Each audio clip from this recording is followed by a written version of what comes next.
네, 교수님들이 가끔 때때로 이런 요구를 하실 때가 있습니다. 연구 문제 적어와라. 연구 문제. 연구 문제를 적어와라. 자, 그런데 이제 우리가 당연히 뭐 연구 문제가 없는 논문은 논문이 아니겠죠. 논문에 있어서 당연히 있어야 할 필수 요소라고 할 수가 있겠죠. 자, 그런데 중요한 것은 우리가 이쯤에서 한 가지 생각해 봐야 될 문제가 있습니다.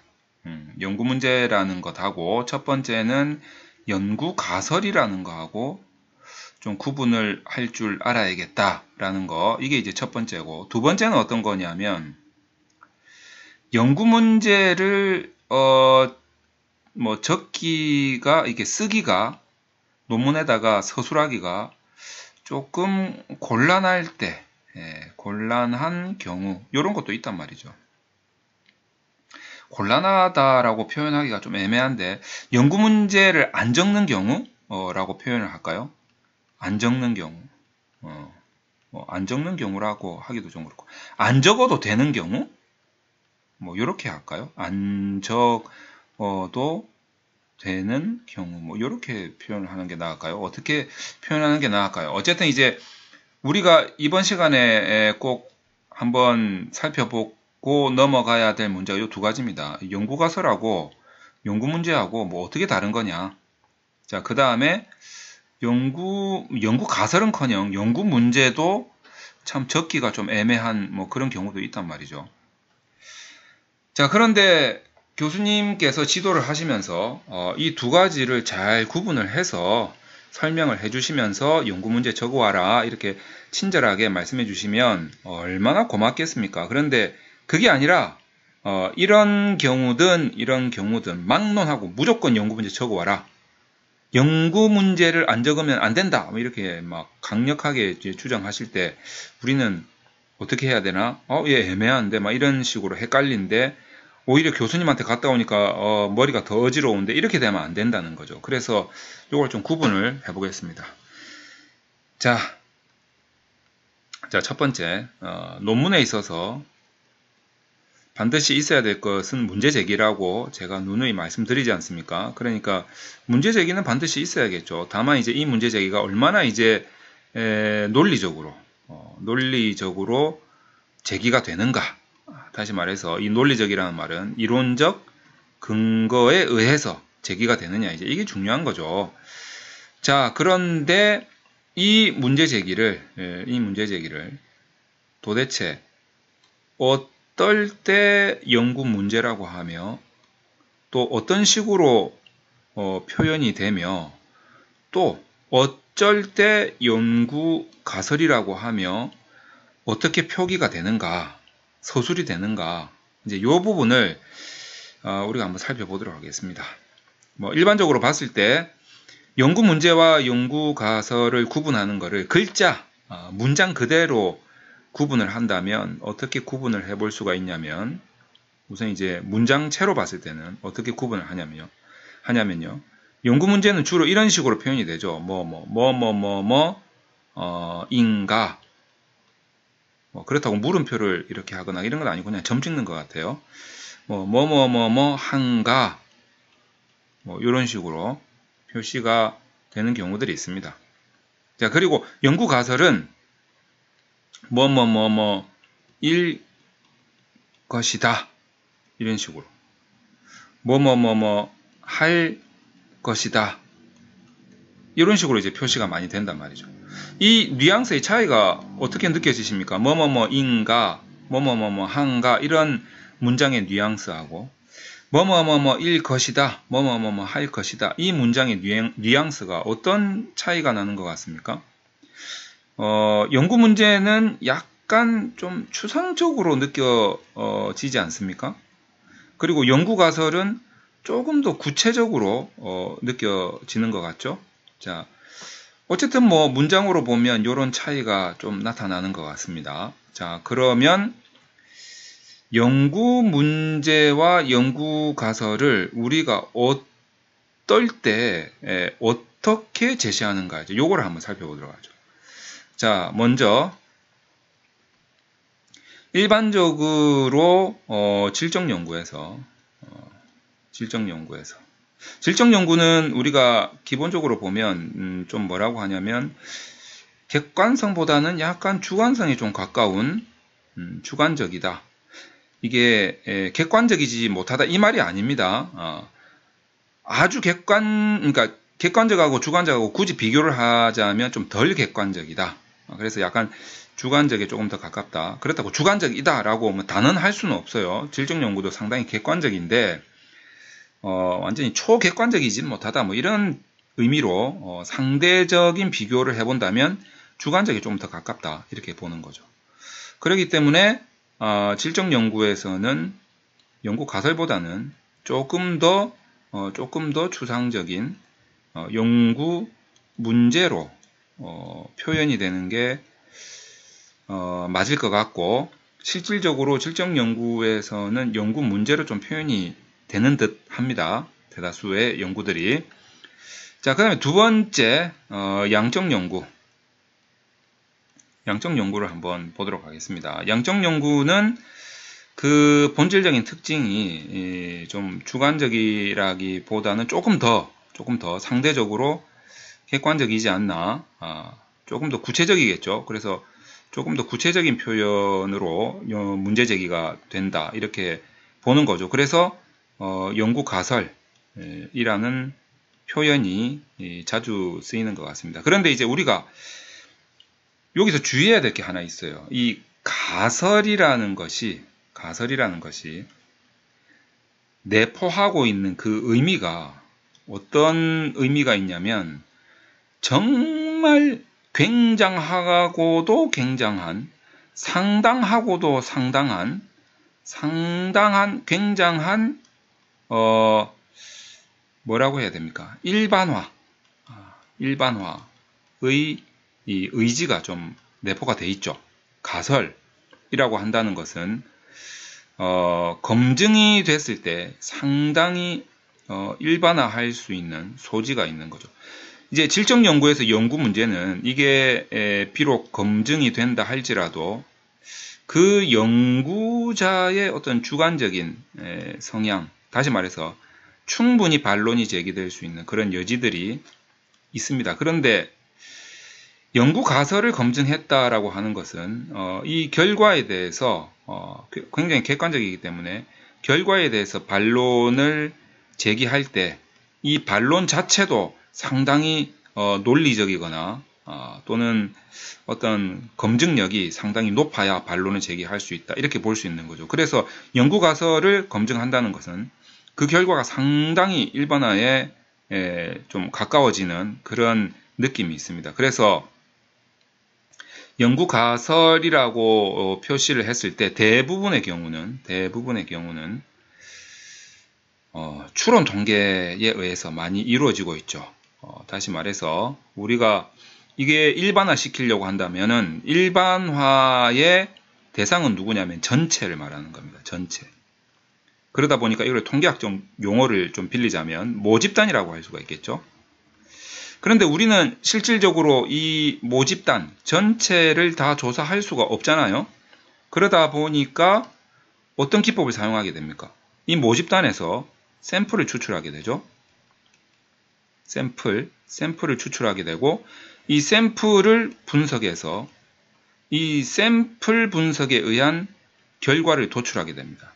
자, 그래서 이 결과를 가지고 다시 모집단에 반영시키는 이런 통계 기법을 사용하는데 이런 통계 기법을 뭐라고 합니까? 추론 통계라고 하는 거죠. 그죠? 그냥 단지 이 모집단에 반영하지 않고 이 샘플만 그렇더라. 이 샘플이 만약에 100명이면 이 100명만 그렇더라. 라고 이 샘플의 현황만 보고하는 것을 뭐라고 합니까? 기술 통계라고 하죠.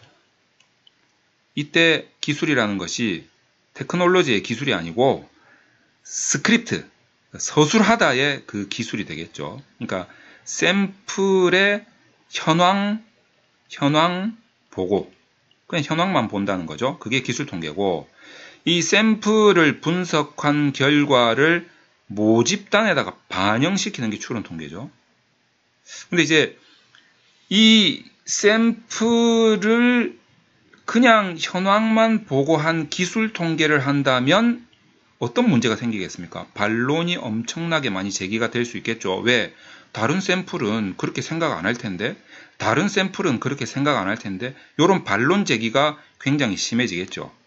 그런데 추론 통계를 하게 되면 모집단에 반영시키기 때문에 모집단이 그렇게 생각한다는 결과가 돼버리니까 반론의 여지가 좀 줄어들겠죠. 다시 말해서 상당히 일반화하는 데 도움이 될 거고 보다 더 객관적인 연구가 가능할 겁니다. 자, 요럴 때 아주 상당히 일반화할 수 있는 그런 검증 방식을 도입한 그 문제 제기, 그거를 우리가 연구 가설이라고 주로 많이 표현을 하는 거죠. 보다 더 일반화의 의지가 강한 거죠. 그래서 가설은, 자, 종합적으로 정리를 해본다면 통계 분석을 할 때 주로 추론 통계에서 가설이라는 표현이 많이 사용되고 있다라는 겁니다. 자, 그러면 이런 경우도 있어요. 자, 세 번째. 양적 연구를 하는데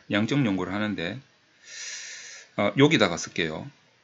연구 가설이 제기가 돼야 되겠죠. 만약에 추론 통계를 한다면, 다시 말해서 샘플 추출을 해서 분석을 해서 결과를 도출해서 모집단에 반영시키는 이런 추론 통계를 한다면 연구 가설 당연히 나와야겠죠. 그죠? 근데 만약에 교수님이 연구 가설 하지 말고 연구 문제로 해란 말이야, 이렇게 하면 하면서 이제 머리를 끌적끌적 하면서 참나 참 답답하네, 이제 이런 좀 생각이 들겠죠. 근데 이럴 수는 있어요. 연구 가설을 제기하는데 연구 문제를 먼저 제기한 다음에 그것을 조금 더 구체화시켜서 연구 가설로 제시를 해라. 뭐 이럴 수는 있다고 봐요. 처음에 이럴 것인가 저럴 것인가 라는 것을 어떤 이론적 근거에 의해서 문제 제기를 한 다음에, 어떤 연구 필요성에 의해서 문제 제기를 한 다음에 이것을 이제 방법론을 제기하면서 보다 더 구체적으로 이런 연구 가설로 구체화시킨다. 뭐 이런 거는 충분히 가능하다라고 생각을 합니다. 자, 그런데 이제 어떤 경우가 있냐면 네 번째입니다. 요 다음에 네 번째예요. 네 번째는 페이지를 넘겨서 한번 해보도록 하겠습니다. 네 번째, 여기다가 쓸게요. 네 번째. 우리가 이제 연구를 할 때 좀 아리까리한 경우가 있죠. 이게 어떤 경우냐면 지금 제가 여기서 말씀드린 요 경우에 해당되는 거죠. 요 경우. 자, 요 경우에 해당되는 건데 아리까리한 경우가 있어요. 어떤 경우냐면 우리가 개발 연구를 할 때예요. 개발 연구. 뭔가 개발 연구라고 한다는 거 어떤 거냐면 어떤 프로그램 개발, 그리고 뭐 도구 개발, 뭐 지표 개발, 또 뭐가 있겠습니까? 뭐 등등. 요런 개발 연구를 할 때 이 개발 연구의 의도, 배경, 목적이 무엇이냐 라고 물어본다면 여러분들은 뭐라고 대답을 하시겠습니까? 이런 개발 연구를 하는 이유가 뭐예요? 이렇게 물어봤을 때 이런 개발 연구를 하는 의도, 배경, 목적은 없어서 하는 거, 없으니까 만드는 거 아니에요? 완전히 없다고 보기는 힘든데 정확하게 내가 지금 연구하려고 하는 그 대상에 대해서 어떤 효과를 보고 싶은데 하여튼 이게 딱 맞는 게 없으니까 개발을 하게 되는 거죠. 그러면 여기에 대한 연구 문제는 뭐겠습니까? 당연히 연구 가설은 적기가 애매하겠죠. 뭐뭐 할 것이다. 구체화된 거니까 내가 개발할 것이다. 이렇게 적을 수는 없잖아요. 그렇잖아요. 내가 개발을 할 것이다. 이렇게 연구 가설 적으면 되게 웃긴 문장이 되겠죠. 그래서 주로 이제 연구 문제로 적는다면 굳이 적는다면 연구 문제로 적게 될 텐데 연구 문제가 없으니까 하는 거니까 뭐라고 적어야 되지? 좀 애매하지 않습니까? 그냥 좀 애매하게 되겠죠. 기존에는 왜 없는가? 왜 없는가? 이렇게 적기도 애매하고 이런 프로그램, 이런 도구, 이런 지표가 필요한가? 필요한가? 이렇게 적기도 좀 애매하고 아니면 이런 프로그램, 이런 도구, 이런 지표가 뭐 효과가 있는가? 근데 이거는 효과성 연구니까 개발 연구는 아닌 거고 하여튼 이게 좀 애매한 거예요. 개발 연구에서는. 뭔가 프로그램을 개발한다, 도구를 개발한다. 물론 이제 프로그램 개발함과 동시에 바로 효과성 분석을 한다면 당연히 연구 문제뿐만 아니라 연구 가설도 나올 수 있겠죠. 이 효과성 검증할 때 만약에 샘플 추출을 해서 분석을 한다면 어떤 종속 변수가 있을 테니까요. 이 종속 변수에 대해서 개발된 프로그램이 효과가 있을 것이다, 없을 것이다 이렇게 이거는 뭐 연구 가설도 가능할 텐데 그냥 개발만 하는 이런 연구들은 연구 문제조차도 조금 적기가 애매한 경우들이 있어요. 뭐 대부분 그런 것 같아요. 그런데 이제 이럴 경우에는 연구 문제 대신에 뭐를 적냐면 요 프로그램, 도구, 지표를 개발하는 이 개발의 로직, 이 개발 방법에 대한 개요 소개, 어떤 로직에 의해서 개발이 되어진다라는 그 로직에 대한 어떤 순서도 연구 모형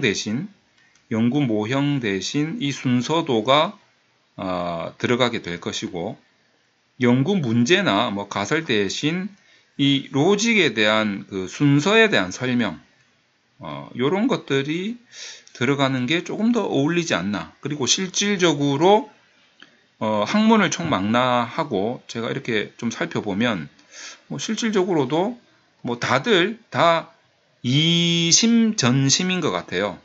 다들 다 이게 좀 애매하거든 사실. 그러니까 연구 모형 대신의 순서도 연구 문제 대신의 순서를 설명하는 이런 식으로 서술을 하는 것 같아요. 이거는 뭐 그냥 좀 상식선에서 우리가 생각해 볼 문제라는 거죠. 저뿐만 아니라 이제 이런 개발 연구 하시는 분들 보면 이거를 연구 가설로 적기도 애매하고 문제로 적기도 애매하거든. 실질적으로 이 문장을 만들어서 적으려고 하다 보면 애매한 경우들이 많거든요. 그러니까 뭐 하다 이게 더 어울리겠네 하면서 이제 이렇게 적게 되는 거죠. 자, 그럼에도 불구하고 이런 개발 연구를 정말 많이 안 해보신 이제 그 지도 교수님들이 학생이 이제 이런 개발 연구를 하겠다고 들고 오니까 뭐 당연히 야 문제 제기 있어야 되는 거 아니냐? 연구 문제를 제기해야 될 거 아니냐? 이렇게 이제 말 문제 가져와, 문제 적어와 이렇게 한단 말이죠. 학생도 난감한 거죠. 나중에 이제 하다 보면 애매하거든. 어떻게 문제를 만들어야지. 그래서 이제 교수님한테 설득을 하려고 하면 교수님 막 째려본단 말이죠. 말도 못해. 교수님 무조건 가져오라 그래. 뭐 이런 경우들이 많다는 거예요. 생각보다. 자, 그래서 이런 동영상을 좀 보심으로 인해서 교수님들도 연구 문제를 좀 적기 애매한 경우는 사실 이 연구 의도나 배경이나 목적이 사실 없으니까 하는 거예요. 그래서 연구 문제를 적기가 좀 애매하게 된 상황인 거죠. 그래서 이제 연구 모형 대신 순서도라든지 문제 제기 대신에 이제 뭐 어떤 순서를 설명하는 이제 이런 로직 설명으로 대체하는 경우가 많다. 그래서 학생한테 너무 무리한 요구를 하시지 마시고 오히려 연구 문제 가져와 할 게 아니라 교수님이 문제를 한번 이렇게 한번 적어 볼래 하고 제시를 해주세요. 그러면 그 학생이 이런 고민 안 해도 되잖아요. 그러니까 학생들도 이게 만약에 이게 정말 애매하다면 교수님한테 자꾸 질문을 하셔야 돼요. 너무 무섭게 생각하지 마시고. 그래서 이런 부분을 애매한 부분들을 잘 극복해 나가시기 바랍니다.